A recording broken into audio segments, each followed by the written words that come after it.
YouTubers, Test 1 here. Haven't done a video for a while. I've been busy doing other things, other projects, so and still working in the studio, buying more details. So I've just bought a new detail for my actual Barbie collection, so which is pretty exciting, and I've set up my figures in there, and that's one thing I've done. But that's not about what I'm doing this video for. I have been posting on Facebook some stuff that I've been working on, which was the 1976 season 4 $6 Million Man return of Bigfoot. Yeah, the big dude himself, Ted Cassidy, man, he is one. Thumbs up for me, man. I love Ted Cassidy, and like Lurch, Addams Family. He's been on Star Trek. He's been on, I think he's in Lost in Space. Yeah, I think he played like a genie type thing. I think he's been on Genie. I Dream of Genie as well. He's been on so many shows as a big guy, and this one was very important for me to make because I love Bigfoot. I do. I have this big passion about furry creatures. Anything fur, I tell you, I'm in.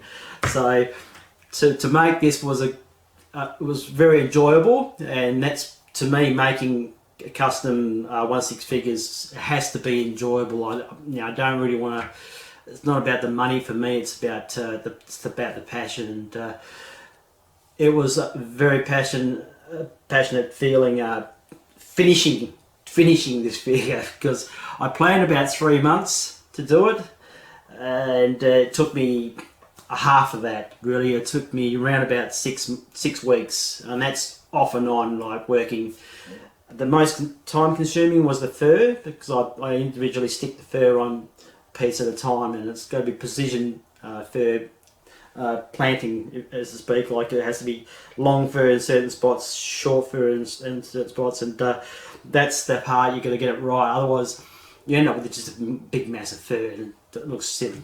So the hardest part for making this figure was I had to get this curly lock wig type fig, because it was 1976, man. It was pretty. They just chucked a wig on him and put a gorilla suit on him, and some rubber gloves and rubber latex feet, and that was his Bigfoot. So I ended up getting this figure here, which extensive searching for this hair, had to be the right size curls and all that sort of thing. There's a lot of things that go into making customs. It's not easy. I found this Fashionista Barbie, very simple figure. Got it for a reasonable price. It cost me $28. So $28 just for the hair on his head, a wig.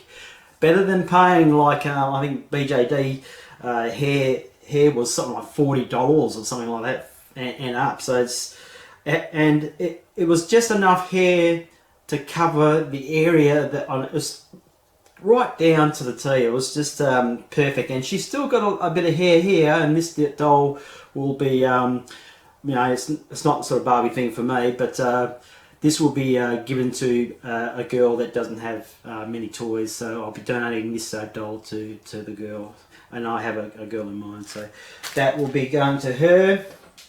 And then the whole thing was about my inspiration of getting this unlicensed 1/6 scale $6 Million Man. There's not any around, so having him was the foundation for me to go forward and make my custom. And I'm so glad to have this unlicensed figure. I wish it was licensed. I would have preferred that, but it's called the $1 Billion Man, Bionic Man or something crazy. But the detail on it's good. I've got an extra head. I can probably kit bash that out and do something with that as well, which is probably my intentions for later on. So having that, whoops, look at these stupid bloody magnet things that keep coming off his arms. Oh, it's terrible. Anyway, let's bring the big guy over. This is the comparison of size to, which is pretty accurate. I've seen on the show some photographs that he stands head high around about his just below his chin. So that's pretty close to what he is. I think he's just maybe 7 foot, just on 7 foot or under, just under 6. Yeah, I think it's 7 foot, just over 7 foot, something like that.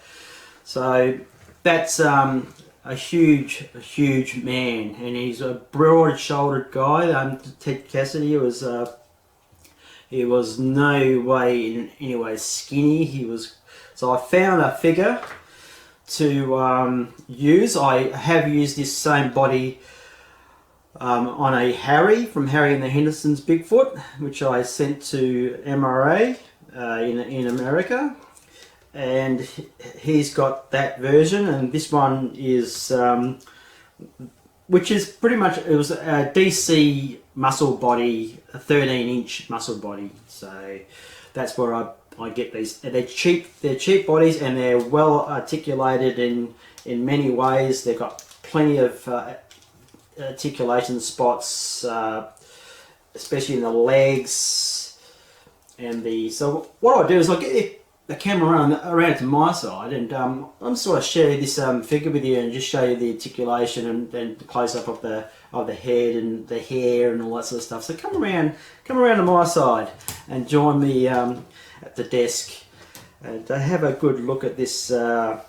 this pretty cool custom Bigfoot that I actually made. So it's been a long time since I've made one, and I thoroughly had a ball. Many hours of gluing this fur on, probably, I'd have to say about 6 to 7 hours. Yeah, around about 6 hours, just over, depending. And that's from cutting it off the skins to separating it, splitting the furs, and it's a long, strenuous time of prep work to go into making this figure to what it is now. I'm going to put him on a stand because he's got big feet that make him unbalanced. So so here we have the I'm trying to give you a close-up of the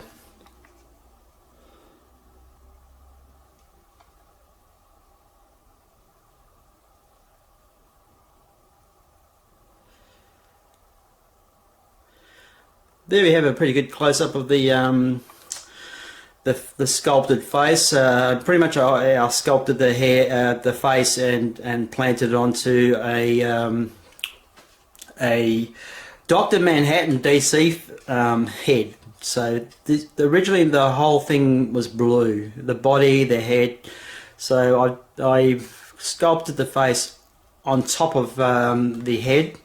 So I have still the fittings for the head to go onto the body, so everything was good there.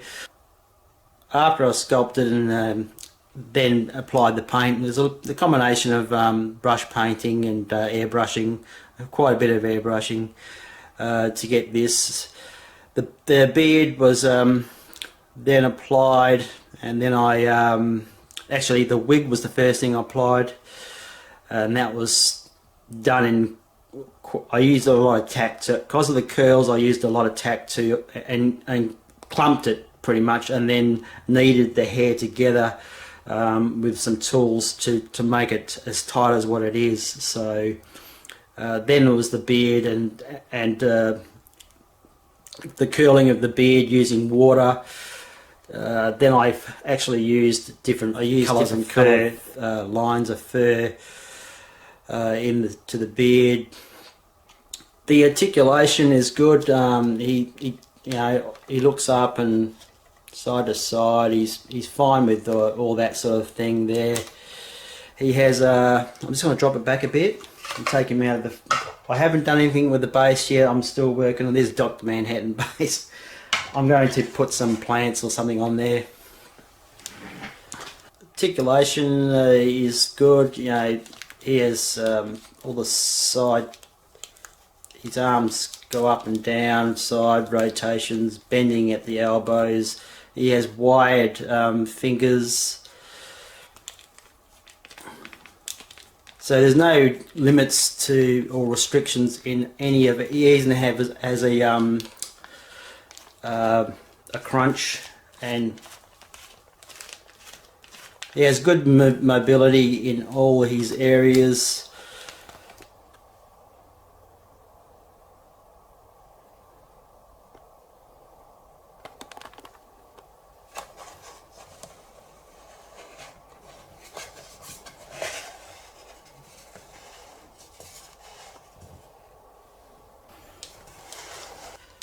Articulation in the lower limbs is fine. It does have a really good bend in the knee department.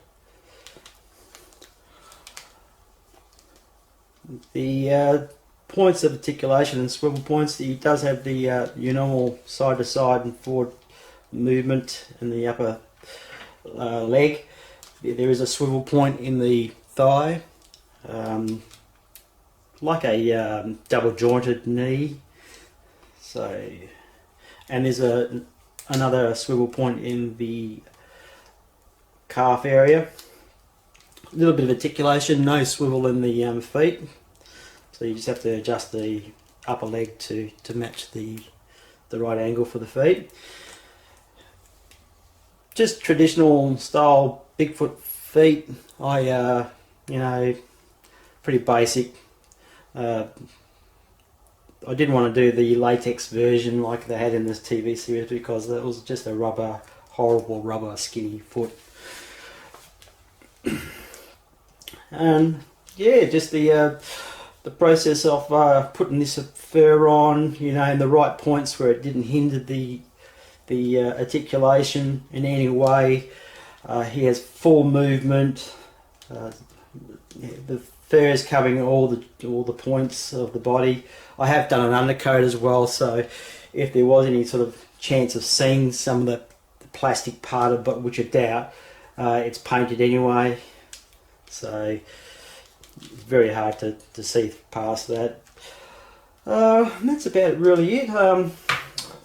Future plans, probably I wouldn't mind making a 1933 King Kong, articulated preferably around about the 40 centimetre, 50 centimetre mark. I'll look what's out there. Maybe there's an old toy I can grab and then just do the same thing again and put fur on it and all that sort of thing, and then make my own little King Kong. So that's the plans for the future, which are just around the corner really.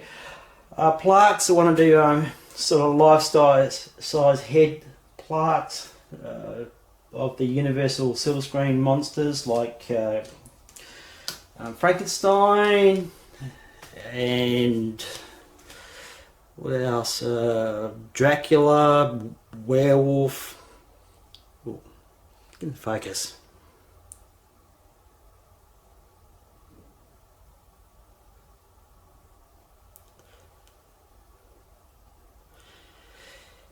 Yeah, so stuff like that in the mist. Nothing concreted yet. I've just got ideas, and when I come up with ideas, I just flow with them because it's best to yeah, do that. Look, great doing this project. I hope you enjoyed my video. Test just someone out. Catch ya.